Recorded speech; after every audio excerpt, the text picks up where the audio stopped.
Hey guys, this is Lewis Bennett, and I said I would sort of do a little demo or show my how to do a muscle up drill and the equipment that I'm using to try to scale it.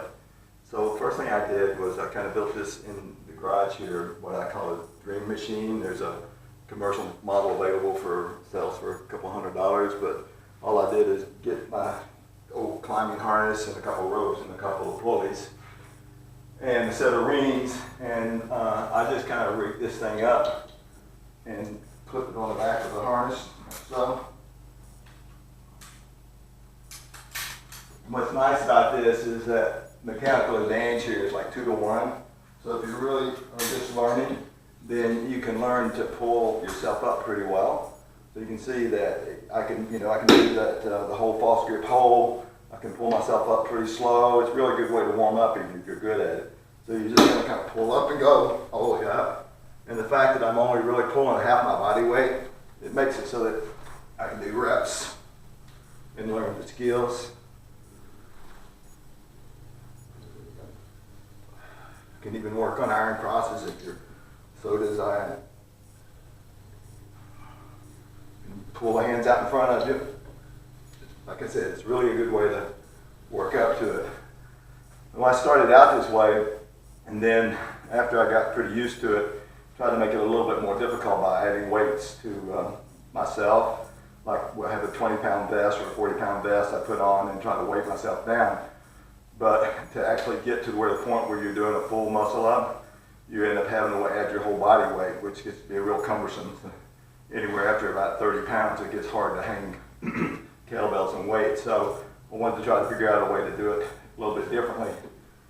And that's what I'm going to show you next. I'm going to take the camera out to the backyard and show you the rig I built out there to try to scale it right up to the point where I can actually do it without any help at all.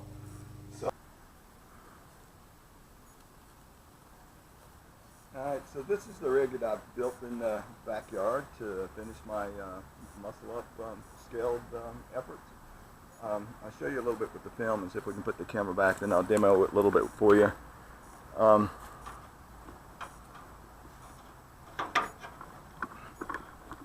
What I've got here basically is some 4x4s, and they're actually pretty high, but I wanted to make sure I had enough room for my head to not hit the beam.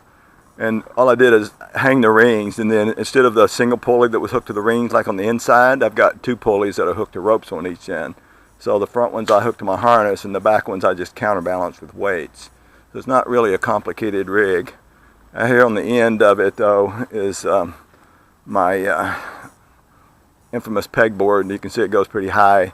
I put this board on the bottom of it here to so that you can't wrap your feet around the post. When the first couple of times we tried it, we were wrapping our feet around the post, so it made it pretty easy to get up. But after a while, we said, okay, that's not the way you're supposed to do it.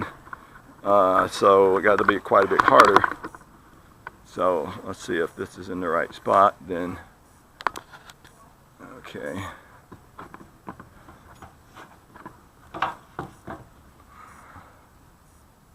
Doesn't show the top, but I think it'll cover everything.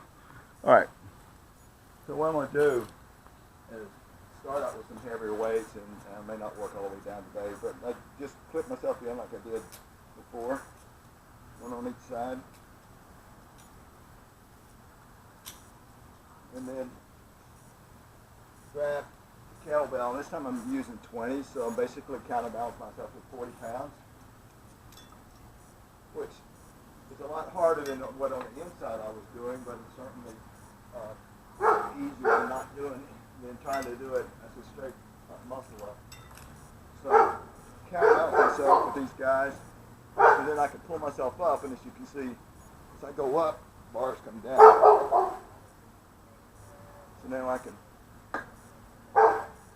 swing up all the way up, and I'm counterbalanced. I can come down slow. And I'm going to use a little heavier weights for warming up.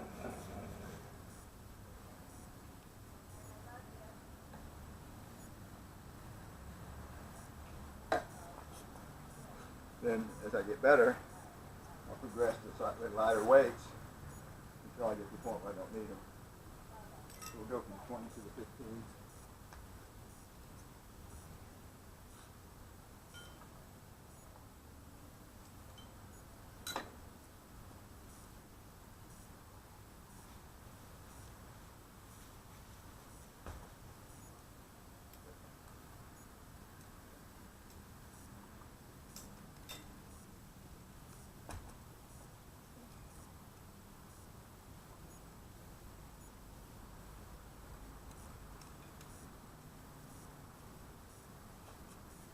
If you're really doing this perfectly, you probably would make these things a little bit further back so they don't swing into you quite so much, but there's a little bit cramped space there.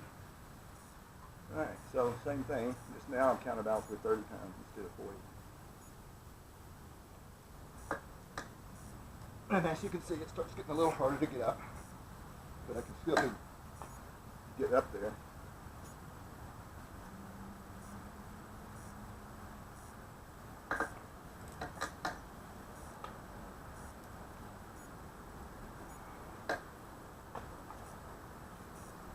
Alright, so it gives you an idea of what this is all about.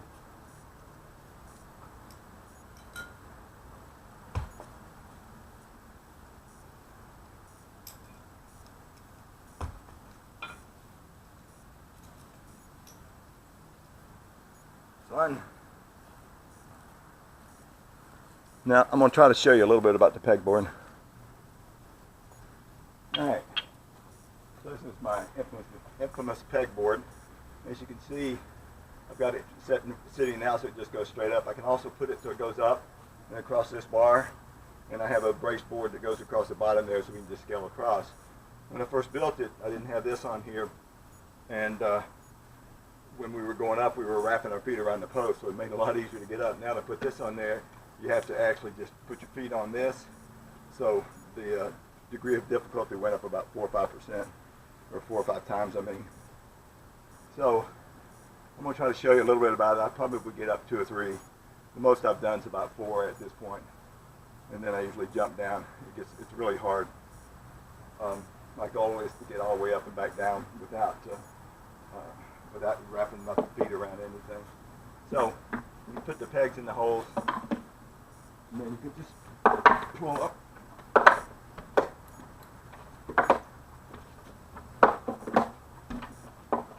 Like that. Like I said, very hard. It's enough for the night. Thanks.